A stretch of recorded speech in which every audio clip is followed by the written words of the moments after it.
John Fisher is my name. I'm in the philosophy department at UCR. This is the second in our series. Last time we discussed near-death experiences. Every quarter, we'd like to have a conversation about life, death, and the afterlife, or what comes after. Today, we're talking about the digital afterlife, and we have two guests who are real experts on this subject and kind of at the interface between science fiction and philosophy and thinking about the future. We want to make sure that we have plenty of time for Q&A. We encourage you to pop your questions onto the question place. You'll be able to click on it and the little tab, and we'll try and address those questions as they come up. We'll also leave some time at the end. Okay, so welcome again, and we hope to be in person soon. A good friend of mine said that he missed the in-person sessions, especially because of the treats that we serve. And so I think it's much more fun to be in person, but we'll try and offer you intellectual treats tonight. So our two guests are Susan Schneider and Eric Schwitzgable. Susan Schneider is joining us actually from Boca Raton, Florida, very beautiful seaside place in Florida. And she's a professor at the Florida Atlantic University. I have a few notes to make sure I get it right. She got her PhD at Rutgers, one of the top philosophy departments in the country. She has a new book called Artificial You, AI and the Future of the Mind. She's the director of the Center for the Future Mind at Florida Atlantic University. She's the William F. Dietrich Distinguished Professor of Philosophy at FAU, Florida Atlantic. She's the NASA Bloomberg Chair in Astrobiology and Technical Innovation at NASA. She's a distinguished scholar at the Library of Congress. So she's extremely distinguished and well known in this area. And we have links that we'll share or have shared to all this material, both hers and to Eric's. And I think there's also one link to my website with some of my lectures and presentations. Good. Thank you, Maggie. And Eric is my colleague in the philosophy department here at UC Riverside. And he's incredibly broad in his interests. He got his PhD at Berkeley, BA at Stanford, which is my alma mater. And he writes on the theory of knowledge, the philosophy of mind, and other areas of kind of traditional philosophical interest in all the top academic journals. But he also has written on somewhat unusual topics for philosophers. So he's written on the concept of a jerk. And he's also, well, let me just read a couple of his books. He's got a book on consciousness called Perplexities of Consciousness. And the collection I just mentioned, it's called A Theory of Jerks and Other Philosophical Misadventures. So that's, I believe, with MIT Press, and it's really fascinating. He's also, though, this also makes Eric unique among philosophers, or almost unique, is that he's also a writer, a fiction writer, a writer of science fiction. And two of his stories are The Dauphin's Metaphysics and Fish Dance. So I know he's written a number, and some of them have appeared in the very top science fiction journals. So really happy to have Eric here. So I'm just going to go ahead, and our format will be Susan will make some opening remarks, and then Eric will. Then there'll be a little discussion. I might participate, but I'd like to give the floor mainly to our two guests, since they're the real experts, and then there'll be plenty of time for Q&A. So Susan, go ahead. Sure, and thanks for the kind introduction, and it's really great to be at this event with you both. And John, I hope you do jump in. And okay, so I'll just try to go very quickly to set up shop. Let me just share my screen here. Let's see. I hope this is, okay, there we go. So, well, Could consciousness transcend the biological brain and body? Religions have been mulling this over for years, obviously. Well, tonight we'll ask this question in a new techno-philosophical guise, if you will. I'd like to start with a thought experiment. And here I will use one from a famous science fiction novel by Robert Sawyer. It's a favorite of mine. And I'm paraphrasing, okay? So Jake Sullivan has an inoperable brain tumor. Death could strike him at any moment. Luckily, a large corporation, Immortex, has a cure for aging and illness, a mind scan. Immortex scientists will upload his brain configuration into a computer and transfer it into an android body that's designed using his own body as a template. Although imperfect, Jake Sullivan believes that the android body will have advantages. So, once the individual is uploaded, a backup will exist that can be downloaded into an android body that's different if one has an accident. And one could be upgraded as new developments to the android body emerge, like a Tesla. Jake thinks in this way he can be immortal, or at least live a really long time, maybe until, say, the heat death of the universe. Now, I'd like to read from Sawyer's book, Mind Scan, to continue the thought experiment. So Sullivan enthusiastically signs numerous legal agreements. Part of the passage is obscured by the pictures. I'm sorry, so I may not read this exactly. Oh, there we go. He is told that upon uploading, his possessions will be transferred to the android, who will be the new bearer of his consciousness. Sullivan's original copy, which will die soon anyway, will live out the remainder of his life on High Eden, an Immortex colony on the moon.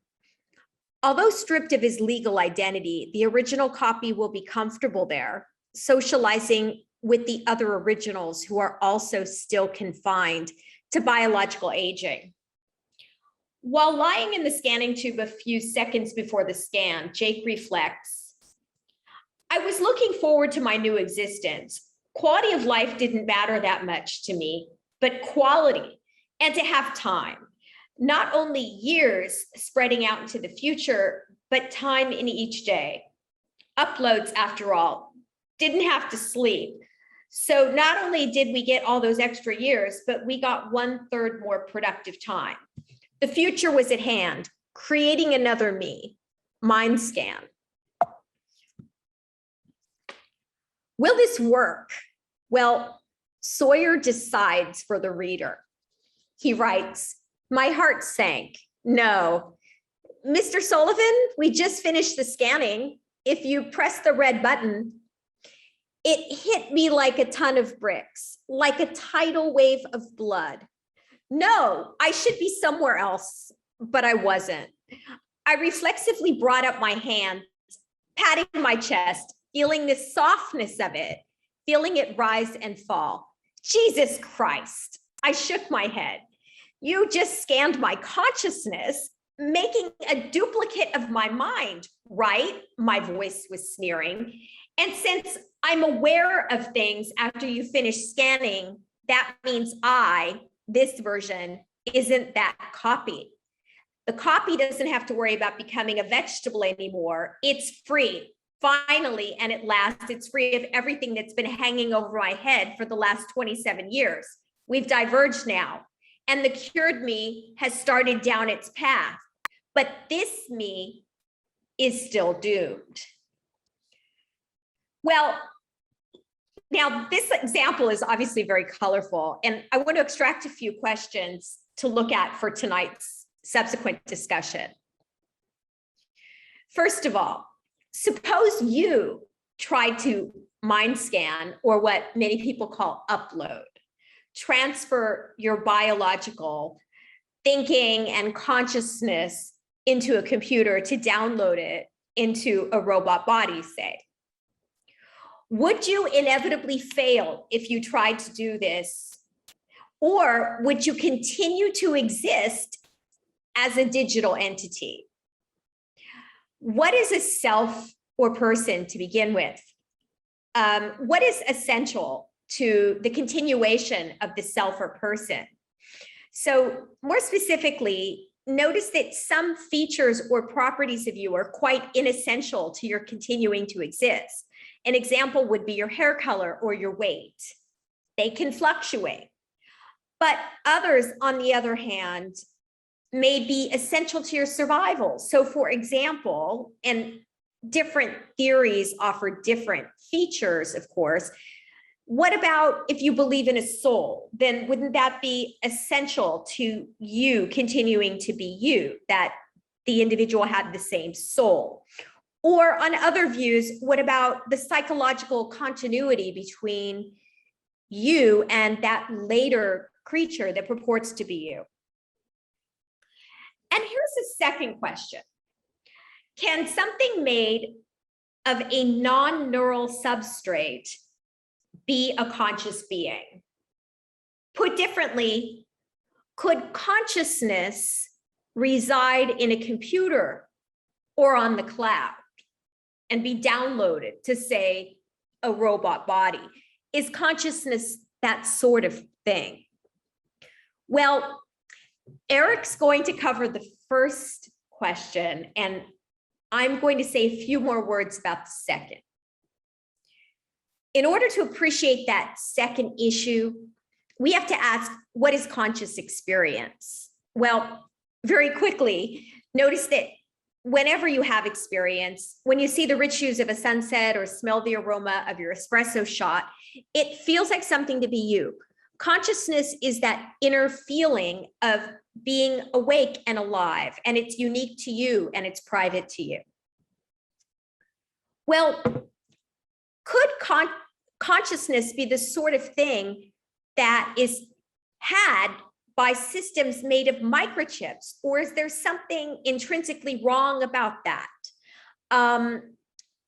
This relates to a bigger question that I discuss in 4 chapters of my book, Artificial You, which is the question of whether artificial intelligence or synthetic intelligence could ever be conscious. Well, we only have a few minutes right now, and I think it's important, since we're asking about digital immortality, to focus on what philosophers call the actual world. That is to say, it sort of doesn't matter if we can weave tales that are logically coherent about surviving an upload. What really matters is whether we humans can develop consciousness in computers. That is, whether it's technologically feasible to do so, whether it's compatible with the laws of nature in our universe, and whether the events could play out in this way. Well, on that front, I think there are lots of different views out there, and I think that the most sensible view is to take a kind of wait and see approach to the issues. There are a variety of issues that we would need to understand in order to see whether it's even possible that within Earth's history, we could actually develop consciousness in the form of collections of microchips. For example, we don't know about whether microchips will even be the right stuff, because we don't even know what microchips will ultimately be like. I mean, there are different candidates for microchips right now under development: silicon, carbon nanotubes, the configurations change, and so on. Furthermore, AI companies, for all we know, might not even care to develop conscious machines. They might cheap out if they can get machines that are functionally enough like humans, outmode us in the workplace, do what we can do, may not matter. Or AI companies might deliberately engineer consciousness out of machines because of robot rights issues. I mean, after all, to force a robot to work for us if it was conscious would be akin to slavery. There are other issues as well. It's not clear to me that a super intelligent or highly intelligent, greater than human intelligence, intelligent AI would even need to be conscious to begin with, because if you look at consciousness in humans, it's actually correlated with slow serial processing in the brain. And it usually gets moded out when someone becomes an expert in a certain area. So consciousness shifts away from things that are already encoded in the brain, well understood and automated. Okay, well, obviously there are a lot of issues there, but what I want to just mention to you is that suppose machines can't be conscious and you walk into a place like a Mortex, and everybody continues to do this, uploading, that is getting mind scans. Well, if machines can't be conscious, then non-conscious machines would be essentially supplanting biological intelligence, and it would be the end of consciousness on Earth, at least for humanity. Okay, well, this leads to the other issue, which is, when does a self continue? Suppose, for the purpose of discussion, that mind scans or uploads can actually be conscious. Now here, let's go ahead and turn to Eric, because he's going to look at the important question of whether a conscious being that, say, is, a conscious AI could even be you. That is to say, could you really survive, or would you, like Jake, just be creating a sort of digital twin who's not identical to you? Thank you.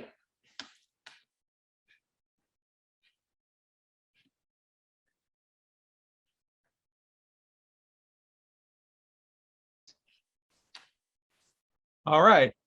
Am I on? And can you see my screen, everybody? Yeah. All right, great. So thank you, Susan. That's great. So you upload. And let's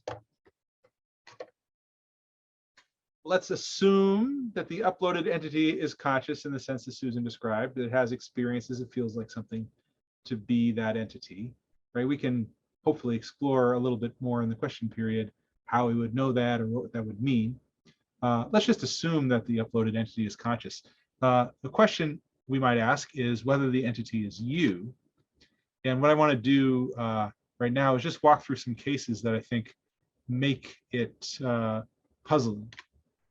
So unless I specify other ways in these cases that I walk through, in all of the cases, let's assume that this uploaded entity, this mind scanned entity, has the same personality that you do, the same beliefs that you do, the same desires, the same memories or seeming memories that you do, the embodied person does before the upload. And you could upload into a robot who lives in kind of our world and shares with it our world with us, or you could upload into a virtual world that's much like our world, includes other uploaded people that you could interact with and plenty of things to do, like something like the Matrix scenario. Or the scenario in San Junipero, the Black Mirror episode, which I'll use for my own example. We can assume also the upload can communicate with embodied people who dwell in the regular world via Zoom or something like that, right? So you upload, is the upload you? All right, so there's Yorkie from the San Junipero episode, right? We have an arrow downward for time, right? So we see the top two pictures are embodied Yorkie, and there's a causal arrow, right? So how she is at the first time then affects how she is at the second time. And then we see this diagonal arrow, which is the upload event, right? So now she's virtual Yorkie, she's uploaded into the computer, the things that make her transfer over, seems like, into the computer, and then she continues on as an uploaded being, presumably from the computer, from Yorkie in the computer, you'd hear something like, "Yay, I survived the upload. Awesome, it worked." Right, the kind of opposite of what Jake experienced. She'll probably say something like, "I used to be in a human body, and now here I am, digitized. That's awesome." And she'll remember her friends, right? I'm putting remember in scare quotes, right? Because there's going to be a question about that, right? But she'll remember her friends in the sense that she'll be like, "Oh yeah, I remember my friends from kindergarten and from back when I was embodied." And when she interacts with her friends, they'll be like, "Yeah, this seems like Yorkie. She's got the same personalities. We'll laugh about what we did in high school. We'll continue conversations that we began before the upload." So it seems like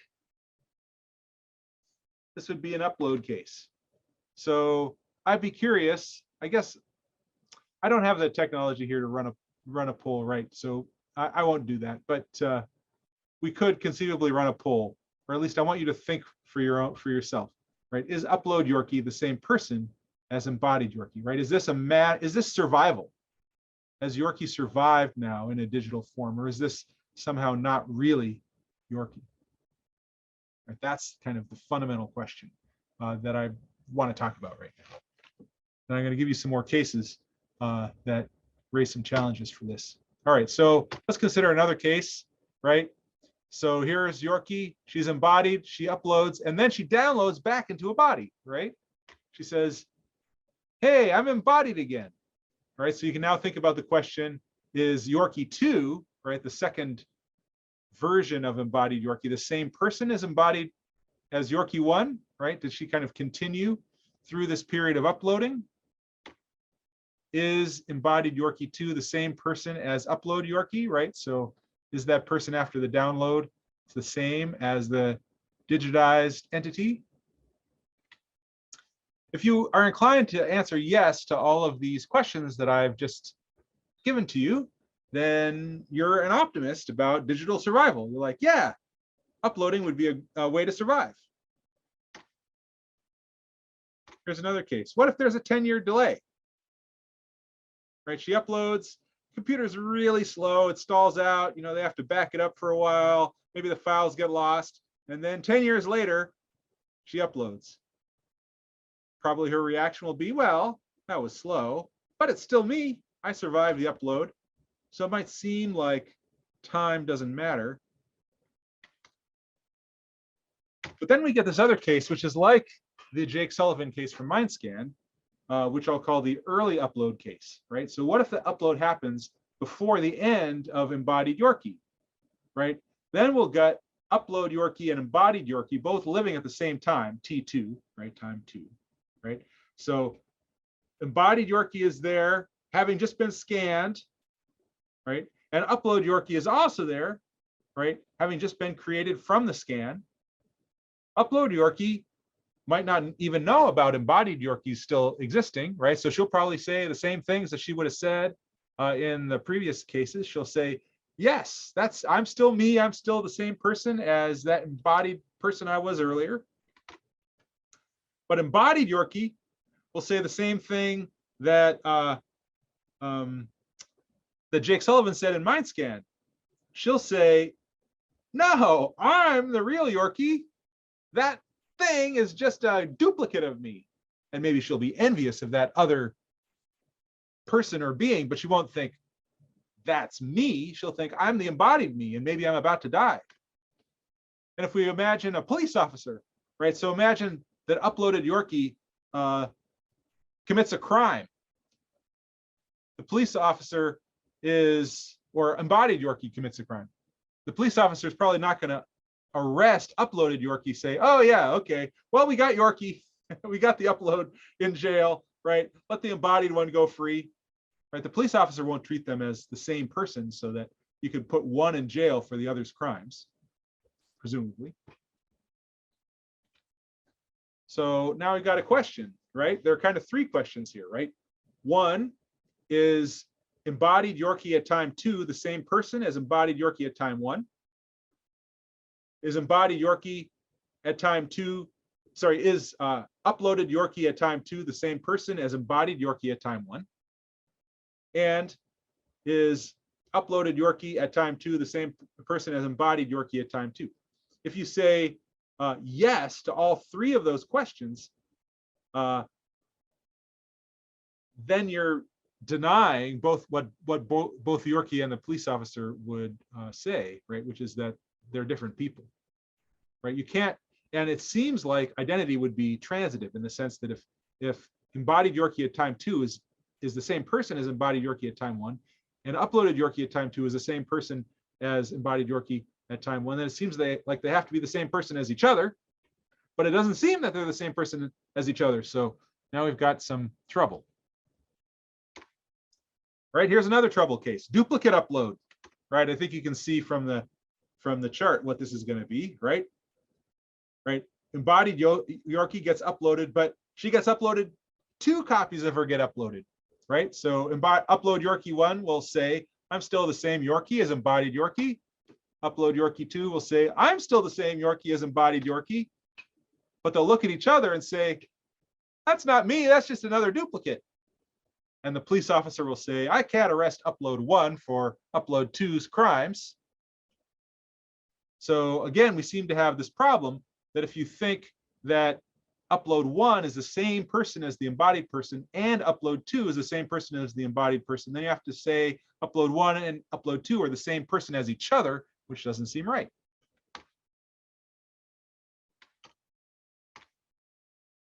So you might think, okay, here's a solution.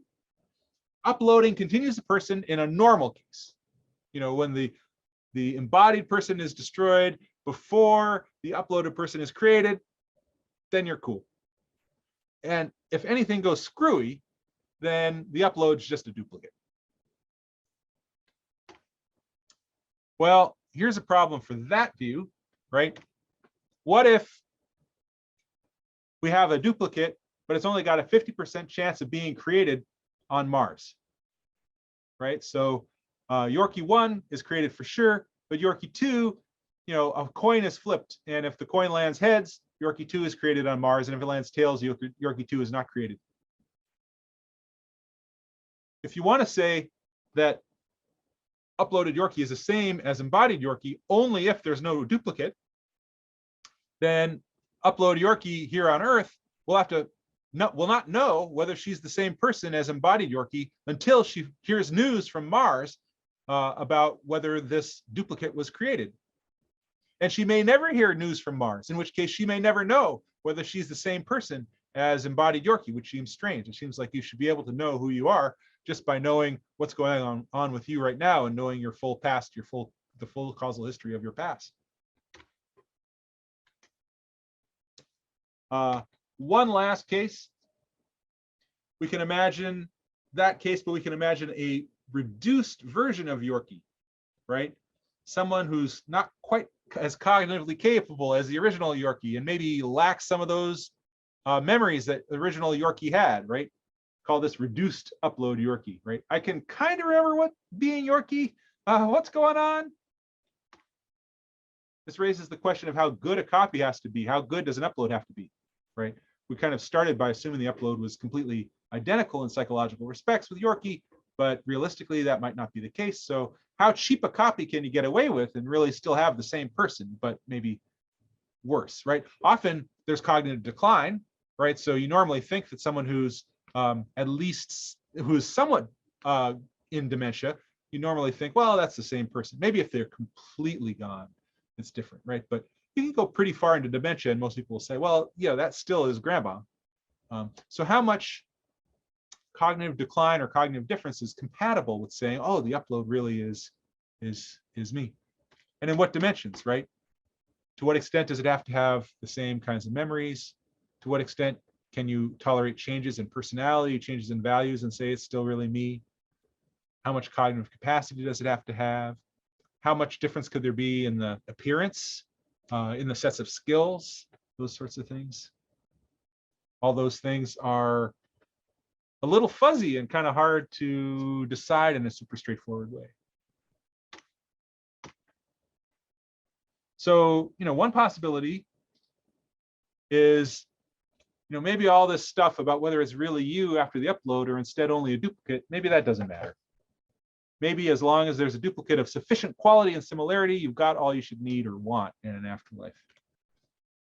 So here's the final kind of question for you guys. Option one, which of these two is closer to your view? Option one, it matters whether the upload is really the one and only me.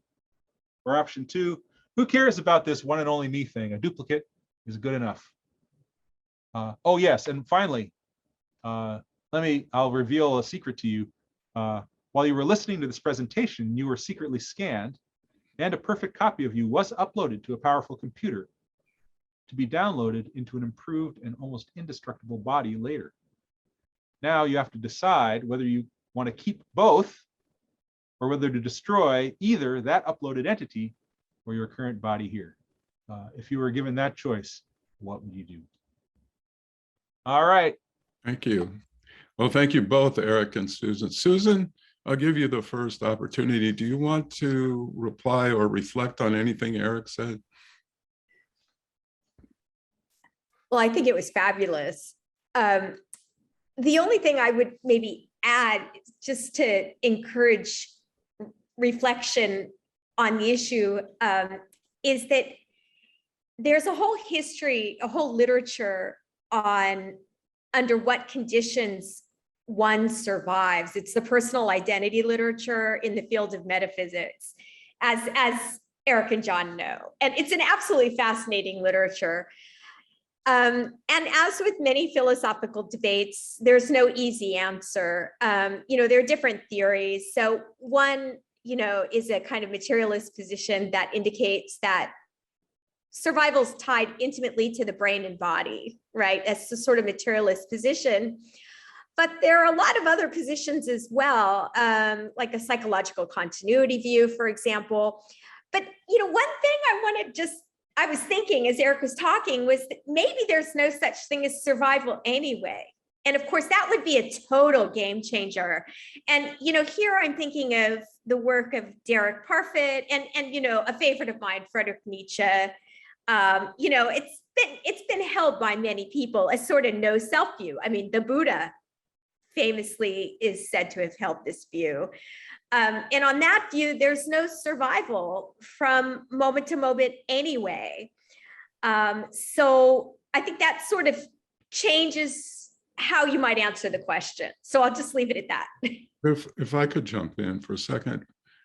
If you think about what matters in personal identity, it matters that I am the very same particular person and not just someone similar to John Fisher, because I have to pay my Visa card bill, I have to pay my mortgage, I have to take care of my kids when they're young, I have certain responsibilities.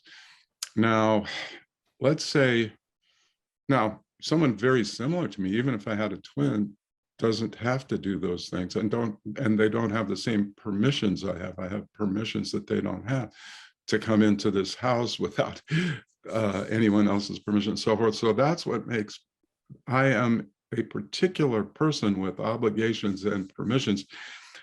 Now, if I could upload and then to the cloud and then download to a robot, a computer, and let's say that individual wouldn't, strictly speaking, be me, they wouldn't have the same obligation. They wouldn't have to pay the Visa card. So there's a sense in which I can get out of paying alimony, upload two duplicates, and then it's like, I don't have to pay alimony anymore. Right. So, why did you kill that person? And I'd have the advantage of having all the same memories and so forth, but I wouldn't have the obligation. That just doesn't seem right. I don't, so I'm not sure what to say about that. Right. Well, it'll be a mess if it turns out that it matters for all these social reasons that it's the one and only you, but you get destroyed and there's two duplicates, because now who is going to pay those bills and have those responsibilities and have those benefits? I mean, we could just say, oh, well, let's stipulate it's 50-50, or we could say flip a coin, but either of those things is going to play out a little strangely, I think, if you think about the details. Right. So if you're really committed to a one and only me view, then these metaphysical matters and these puzzles turn out to be super important. Yeah. And there has to be, in my view, some answer to the the Nietzschean view that we don't even survive moment to moment, or some interpretation of the Buddhist no self view, according to which there's a practical way in which we do continue, and we are if I commit a crime, I can't go to the judge and say, haven't you read Nietzsche, or haven't you read the Buddha? This is not the same person who committed that crime. So that we have to kind of interpret those doctrines in a way. Maybe they're saying there's no single object, like either a soul or a simple thing that I am, that continues on, even though there's a sense in which I continue on by virtue of my memories and values. I don't know. But I guess the simple-minded point I want to make is personal identity is entangled with our moral obligations and our permissions. And so these puzzles are kind of important in that way. Yeah. One of the questions that's come up, it kind of relates to that, maybe I'll ask it. Do you think our social roles and obligations determine our personal identity? What would you say about that? I don't think in the deep metaphysical sense they do, because you could imagine being stripped of your social roles and obligations. For example, you could lose your identity, you could lose your citizenship. And yet intuitively, we still think you could be the same person, right? There has to be something more there than just these kind of contingent social factors. Right. I agree. So you could have the role, you could change your job, right? Or, you know, your favorite sport. You can be a golfer. I know many of you in Palm Desert enjoy golf, but then suddenly you give that up and you take up rock climbing or something. There are roles that we can shed and still be the same person. Although if we are the same person, there are certain moral duties and obligations that we can't just shed, I think. Yeah, there's a sense of identity in which people say, I identify as a 49ers fan, or that sort of thing, which is, you know, maybe a different kind of identity than the kind that we're talking about here right now. Yeah, personality is a kind of identity, but it's not exactly the same notion or idea as metaphysical person or being the particular person I am. Here's another good question. Seems we are assuming only one copy or duplicate can be made. Unique and duplicate are a contradiction. What determines how many of me can be made? Heaven forbid. Is this a form of quantum holography where we can be in two places at once? So there are various different questions. Oh, that's so interesting.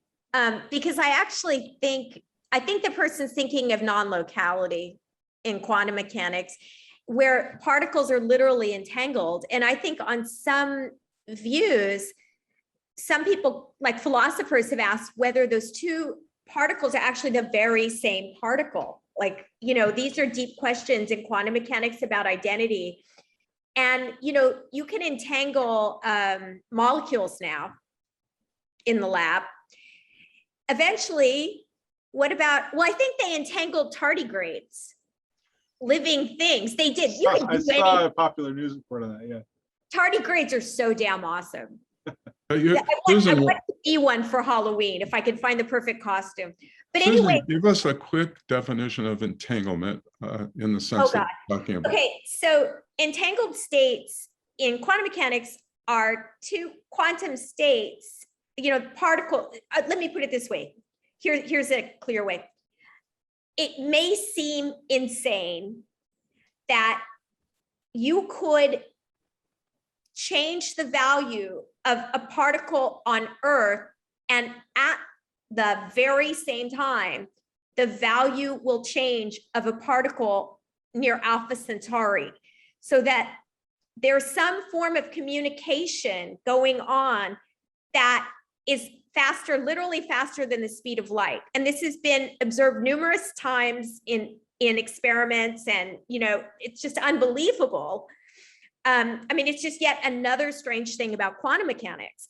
But the point here in terms of the personal identity issue is really interesting, because what if you could entangle two living beings that were conscious beings?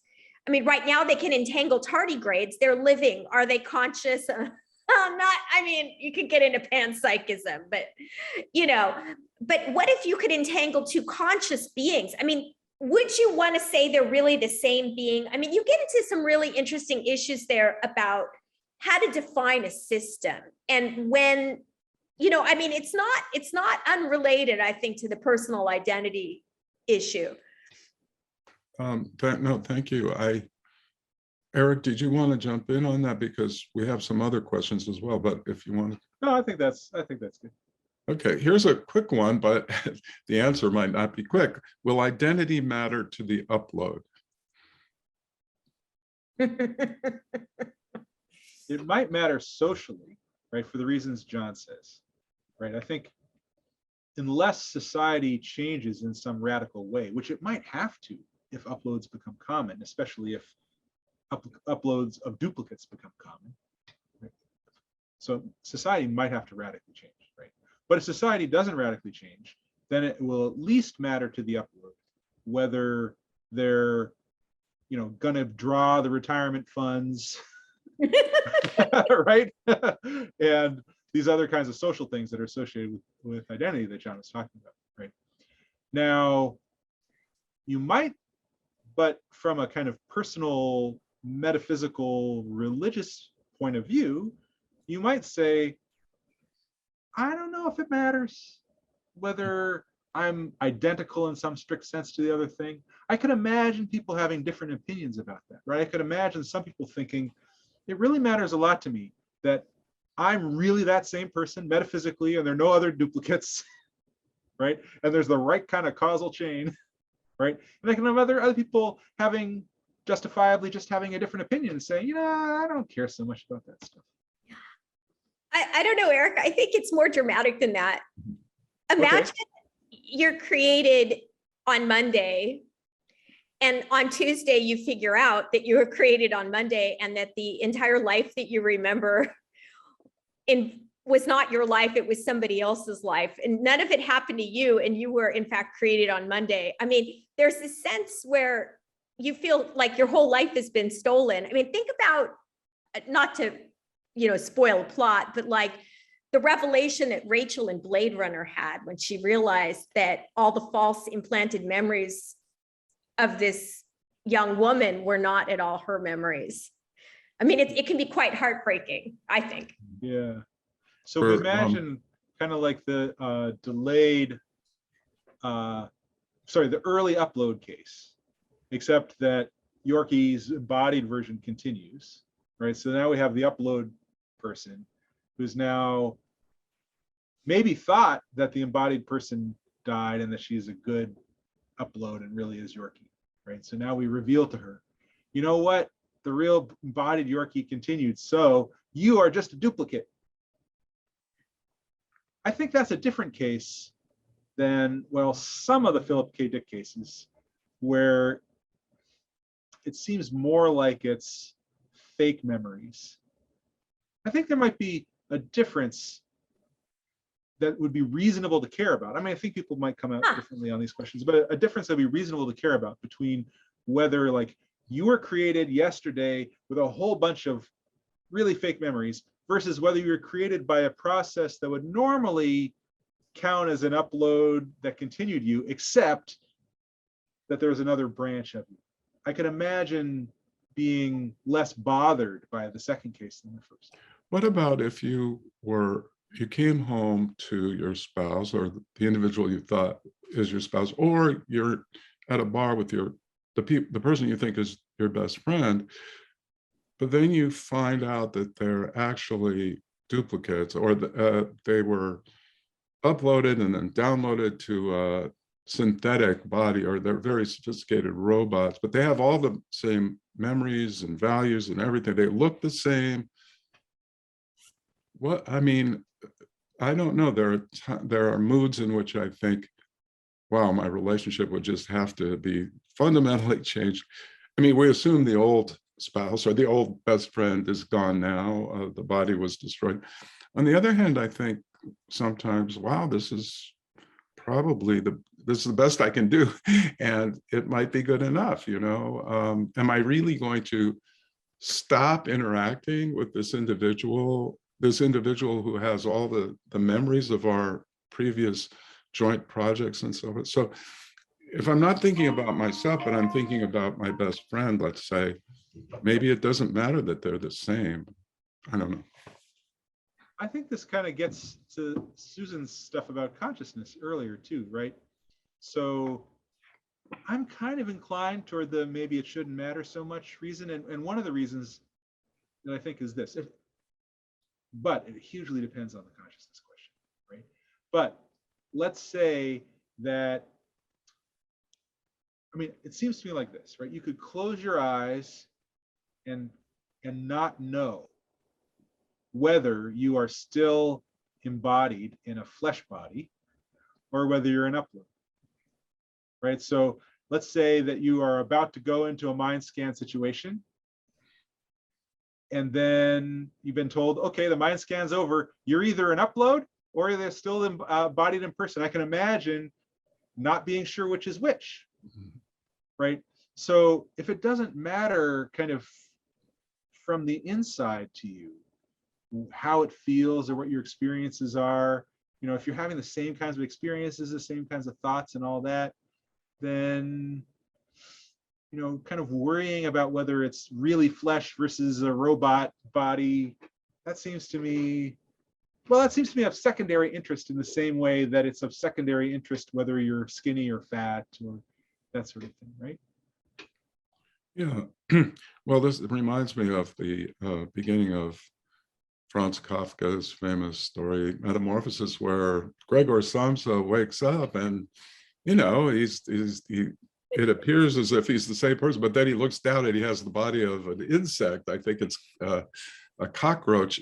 But before he looked down, I mean, he felt he was the same person. I suppose afterwards he still felt, Gregor Samsa, but now I'm in a cockroach body. But to use another analogy, from the ridiculous to the sublime, people who believe in resurrection think that they will continue in heaven with a certain kind of communion with God, and that's actually the ideal circumstance.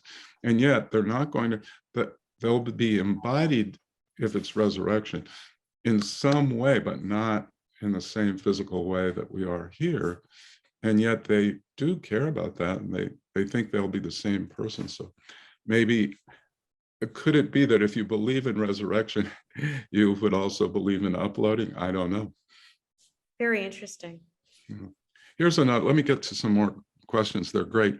I'm going to paraphrase a question, and the point is, maybe we could think, instead of an instant upload, a slow one where you basically you start replacing parts, to where eventually you will be all artificial parts, but it's not one at a time. I mean, could you imagine, like you have a memory module, as it were, that gets installed, and a belief module and all.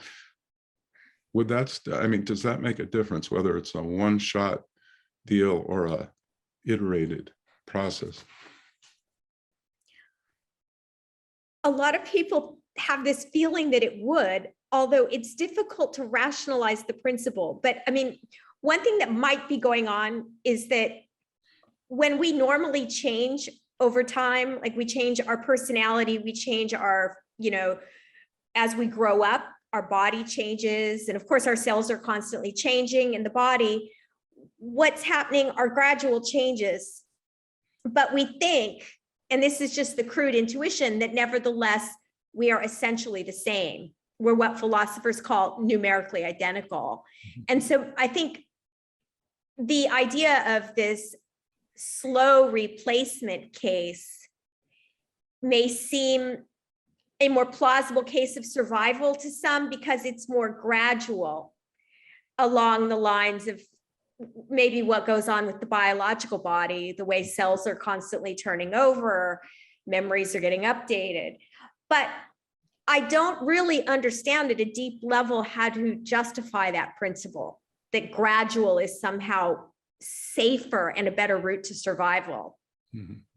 Yeah, I mean, it might just be a heuristic or something like that, but you're right. If, let's say you believe that if gradually you replaced our biological stuff, our wetware, with artificial parts, but gradually, and you keep the same felt consciousness, let's say you believe that you continue, why would it matter that it was slow as opposed to I know, yeah. I think it doesn't make it's any sense. And we don't even understand the nature of time right now in physics. So, I mean, the whole thing just. Yeah, it's Eric. I like the gradual thing. For one reason that I like it is that it seems like being the same person as that person who existed last year. That seems like you either are or aren't. It's yes or no. You can't be like, oh, I'm half the same person that I was, right? That's not the way we usually think about it and talk about it in these kinds of metaphysical discussions. But if you've got a gradual thing and you're committed to it's being the same, a different person at the end than it was at the beginning, then you have to point at some tiny little change and say, that's when the stopped being me, right? That was the moment of death when they replaced that one cell, right? And that doesn't seem very plausible. So you could kind of use it as a to create potentially some problems for the view that it wouldn't be you after replacement, because you got this problem with how do you deal with the transition. Good. Let me just push forward with these questions. They're great. And I'm just going to paraphrase this. It's a good question, but it's long. The question is, why couldn't we just keep the same social roles? Could we just say the functional practical role is the same, i.e. paying the same bills, under the same name, having the same memories and so forth, even though you truly are a different person, not identical to the old you? In other words, I guess the idea is you're separating this idea of the metaphysical you, or the numerically identifiable, the numerically identical you in some deep sense. You're separating that from paying the bills and so forth. Can that work? Eric, what do you think, or Susan? I think that's an attractive possibility, in the sense that one way to kind of get out of these puzzles a bit is to do something like what Susan said, right? And say, let's just give up on this identity idea and think, well, even biologically over short periods of time, there's not really one thing that is the you that continues from moment to moment. Right. And once you let go of that, then you could say, okay, so in some sense it becomes a social decision or a matter of some kind of practical matter, what we do in terms of obligations and social roles and what we care about. And it may not correlate with some deep metaphysical fact, but I think one problem comes in when they're copies, right? Right. You still need to figure out what to do with that, right? But maybe you could then create, like, okay, here's the law. When you duplicate under these conditions, the duplicates could get together and negotiate. You pay the mortgage, you pay the electric bill. I don't know, but it becomes, well, one of the problems is our society and our norms are built for people as we are. And maybe some of these thought experiments are difficult because our concepts really run out, because they're built for our societies as we are. Here's another great question. Let's see how close we can get to this in real life. At conception, I was duplicated and thus have an identical twin with very similar childhood exposures. My twin and I were early graduates of UCR or UCI. We also graduated from UCSF Medical School in 1963, still very similar. One of our sons became a computer science professor at Berkeley, though eventually left because of his phenomenal success in technological developments. Could he have transformed tonight's discussion into a reality? I'm not sure what that.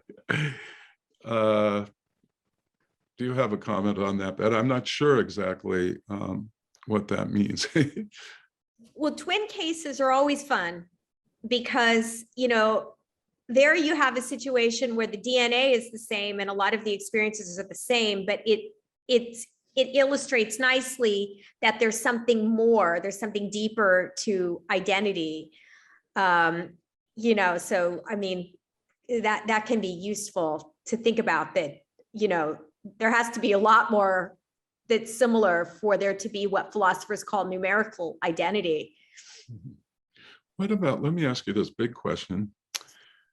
What if Susan's thought experiment was, what if everyone started uploading and eventually everyone wanted to be immortal, and so they uploaded to these machines, but let's further suppose that there really is no consciousness in these uploaded things.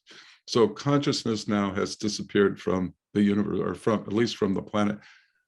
What I was wondering is, would that be a bad thing? Or, I mean, what would be lost? I mean, or how would you explain whether you think that would be a bad thing or a neutral thing?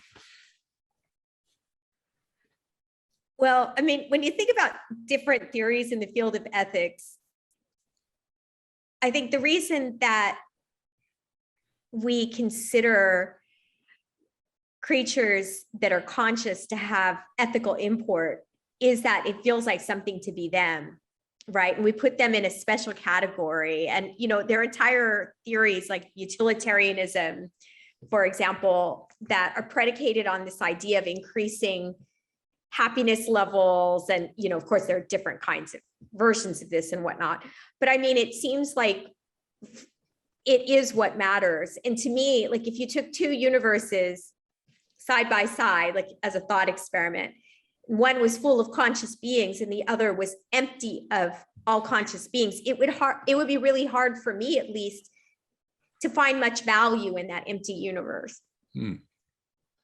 Eric, do you have, it's a big question, but. Yeah, I have a related question that I wanted to ask Susan before we close, which is, so let's say you're Jake Sullivan, you're the embodied one after the scan, and now maybe you encounter this uploaded thing.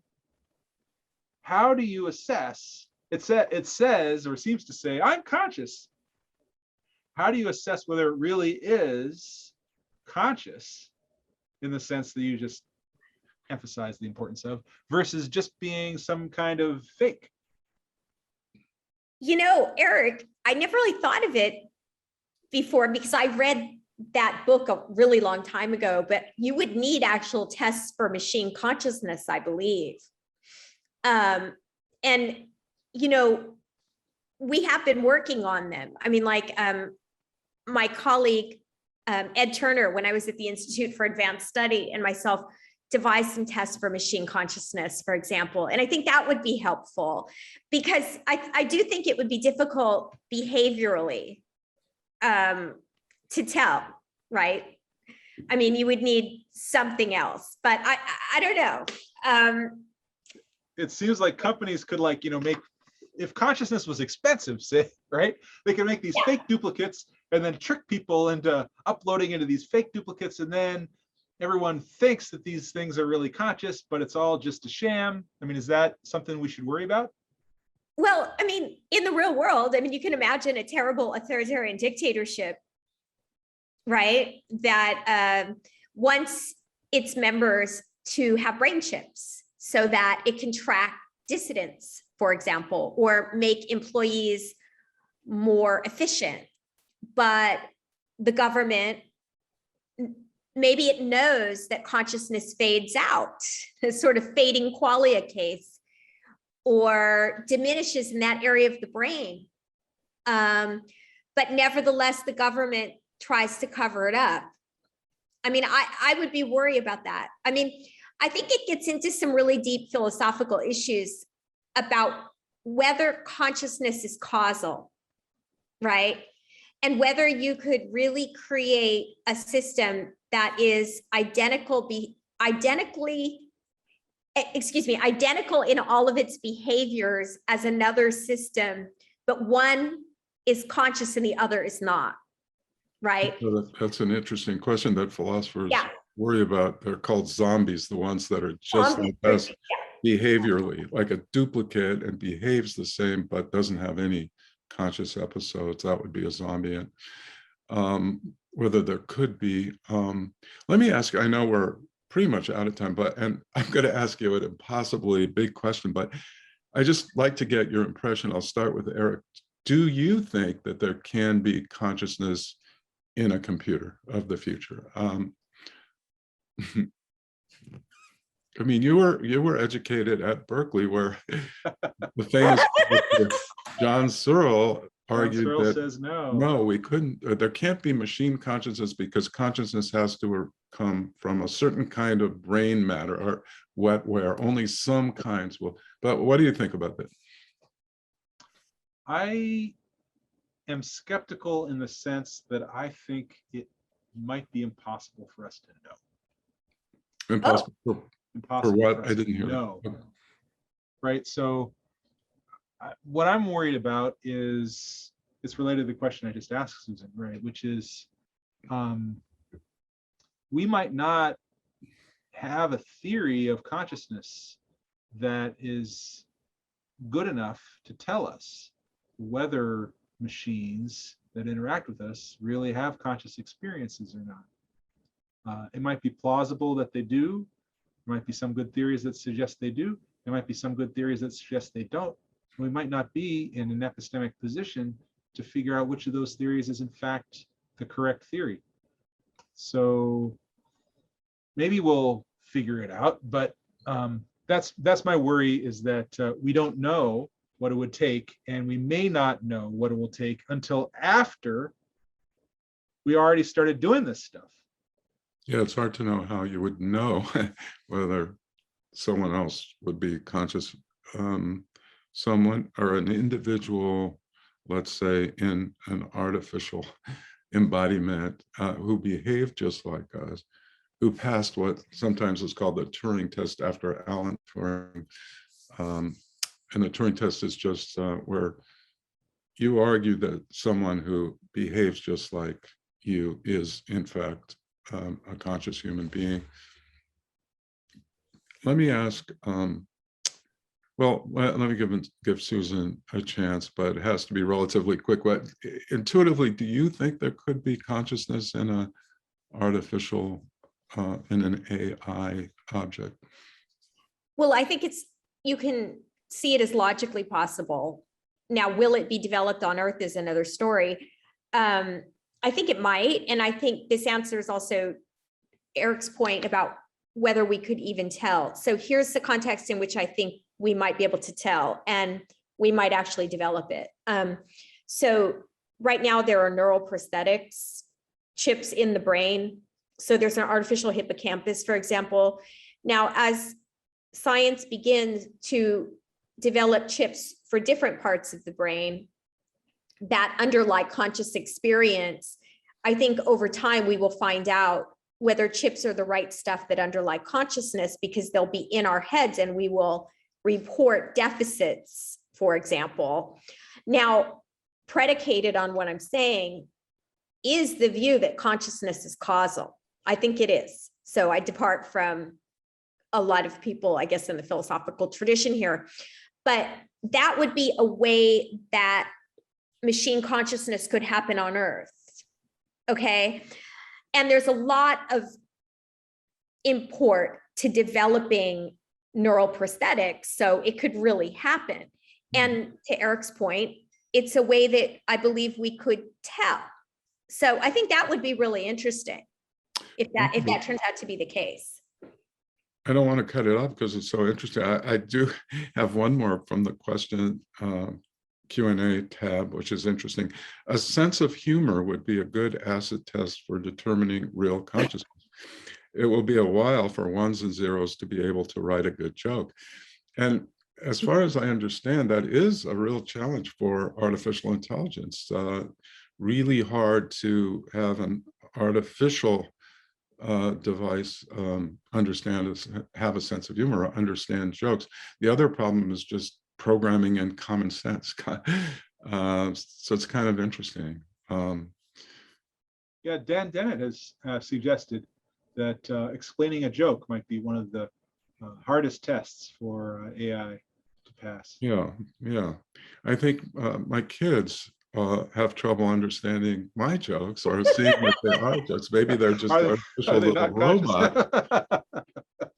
Okay, well, we're really we're after 7, and let me just give both of you a chance to make one last statement, and then we'll have to call it an evening. But Eric? Oh, well, yeah, I just want to thank everyone for coming and for the great discussion that we've had, Susan and John. And Susan? Thank you so much, everyone. Now you get a sense of how magical our existence is. We don't know why we're conscious, and we don't know why we continue to exist over time, and whether we even do. Right. So, Well, that's an advertisement for reading more philosophy. Yeah, well, basically it's trying to figure out what the right stuff is, as you put it, like the astronauts, to give rise to consciousness. And so I really appreciate Eric and Susan and everyone who came. It was really great, and who participated. And I think I have to say goodbye now. So unless, I don't want to get in trouble with the Palm Desert folks and keep you too long, but I really appreciated everyone's coming, and sorry I couldn't get to all the questions, but thank you very much.